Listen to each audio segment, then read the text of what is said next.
Segunda-feira de ressaca pós-eleições, né, Colombo? Agora às 7h19. A disputa foi para o segundo turno, como já era previsto. A surpresa ficou para o resultado da primeira etapa da votação. Sérgio Massa, o candidato do atual governo, saiu na frente, superando Javier Milei, o principal personagem da corrida e que vinha saindo na frente nas pesquisas eleitorais que estavam sendo realizadas. Acompanhe mais detalhes na reportagem do nosso correspondente especial em Buenos Aires, Marcelo Favalli.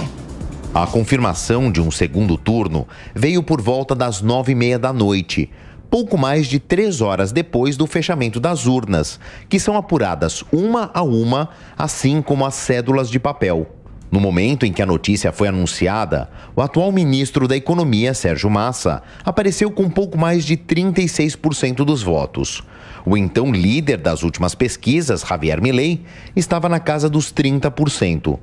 Patrícia Burit, que esperava poder alcançar o segundo turno, havia conquistado 24%, quando a apuração tinha concluído 87% das urnas.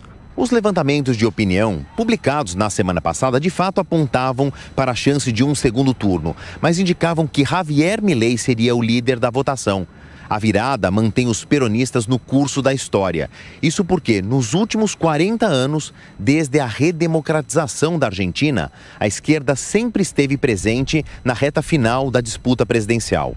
O atual governo também se manteve na administração de Buenos Aires. Alex Kicillof foi reeleito chefe da província que engloba a capital argentina.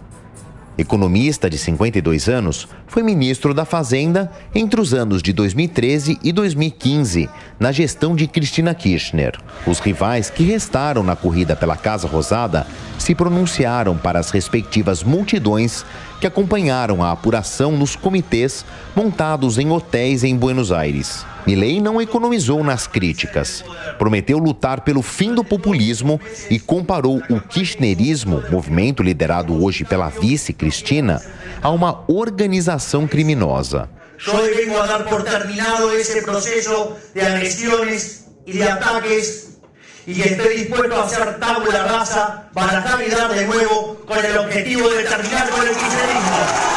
O segundo colocado na apuração pediu apoio ao que chamou de momento eleitoral mais importante dos últimos 100 anos. Massa falou para um público muito animado com o resultado.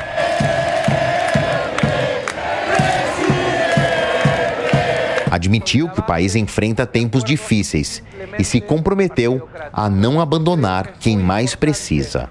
Que tenhamos a capacidade de abrir uma nova etapa institucional na política argentina. Ao mencionar os desafios do segundo turno, pediu votos daqueles que não compareceram ou que anularam a cédula.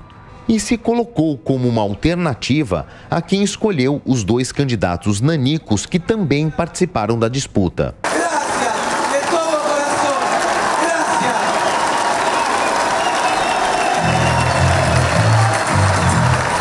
Patrícia Burit fez o tradicional discurso de derrota.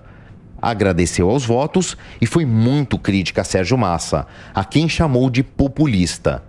Disse que, se ele vencer, não o vai parabenizar e ainda classificou a atual gestão como a pior da história da Argentina. O resultado afunda ainda mais a tradicional direita do país. Depois que o presidente Maurício Macri não se reelegeu 4 anos atrás, os conservadores seguem mal avaliados pelo eleitor no cenário nacional. Aliás, a abstenção de 26% é um claro recado da população à classe política. Depois que a Argentina passou pelo processo de redemocratização há 40 anos, esta foi a eleição geral com menor número de eleitores que compareceram às urnas.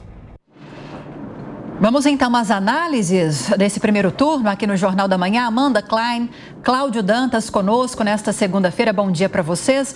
Amanda, um primeiro turno, acho que podemos dizer assim, cheio de surpresas, para a alegria de Massa, para a preocupação de Milei. Queria uma análise sua desse resultado e o que esperar para o segundo turno?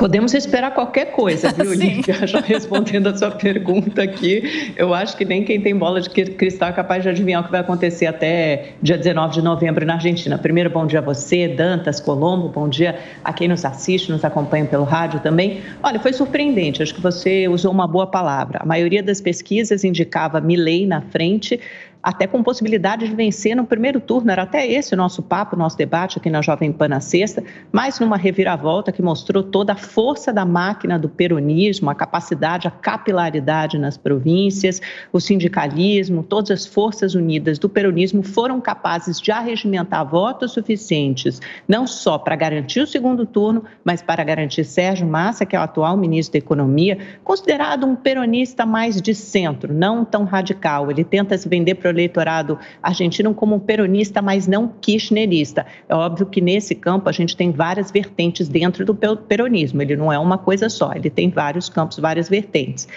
Ele tentou se vender dessa forma, conseguiu uma votação muito mais expressiva do que teve no PASO, que são as primárias argentinas, avançou consideravelmente, ao passo que Milei teve menos votos dessa vez do que teve no PASO, ele conseguiu 1/3. De qualquer forma, Milei também obteve um grande feito, porque é a primeira vez, acho que basicamente desde a redemocratização, que você consegue alavancar uma terceira força no eleitorado argentino. Antes eram os peronistas e antiperonistas, né, que depois ficaram conhecidos como macristas desde que Maurício Macri chegou ao poder. E agora você tem uma terceira força que conseguiu furar esse bloqueio. A representante do macrismo, a Patrícia Bullrich, ficou de fora, mas com uma votação importante, também 23% dos votos. E você tem praticamente o que vai ser um segundo turno marcado por uma batalha de rejeições. E olha que não está fácil a vida do argentino, porque ele vai ter que escolher, basicamente, entre o atual governo e o ministro da Economia, com um legado nada alvissareiro de inflação de 140% ao ano, 3% de recessão, obviamente uma máxima desvalorização do peso, uma vida muito difícil para o argentino, 40% da população vivendo na faixa da pobreza, e outra proposta do Milei absolutamente radical, com promessa de dolarização da economia, fechamento do Banco Central, quase que um pulo, um avanço no abismo, no escuro, uma zona completamente desconhecida dos argentinos, que mesmo assim, dado o grau de deterioração econômica, pareceu atrativo para grande parte do eleitorado, principalmente para os jovens e muitos pobres. O Milei venceu em províncias importantes do norte, ao passo que o Massa teve uma votação, e provavelmente foi isso que o levou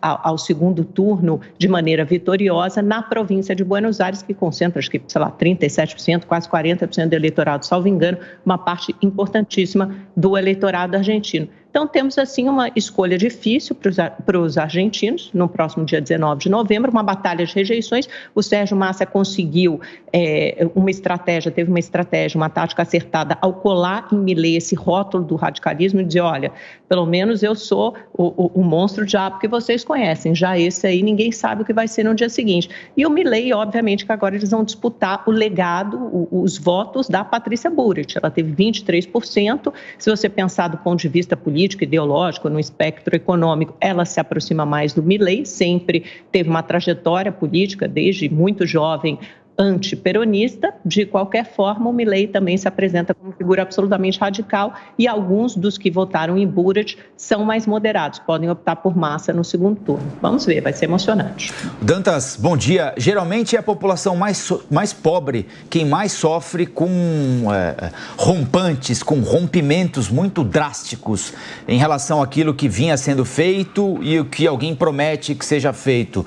Pode ser que a população argentina, embora muito cansada do que está aí, com 40% da população abaixo da linha de pobreza, com inflação acima de 100%, taxa de juros próxima de 100%, tenha ficado assustada de perder o pouco que tem com o radicalismo do Milei. Como é que ele se comporta nesse segundo turno para tentar agregar algo além desses 30% que, talvez não por coincidência, foram o mesmo índice de votos que ele obteve nas prévias de agosto?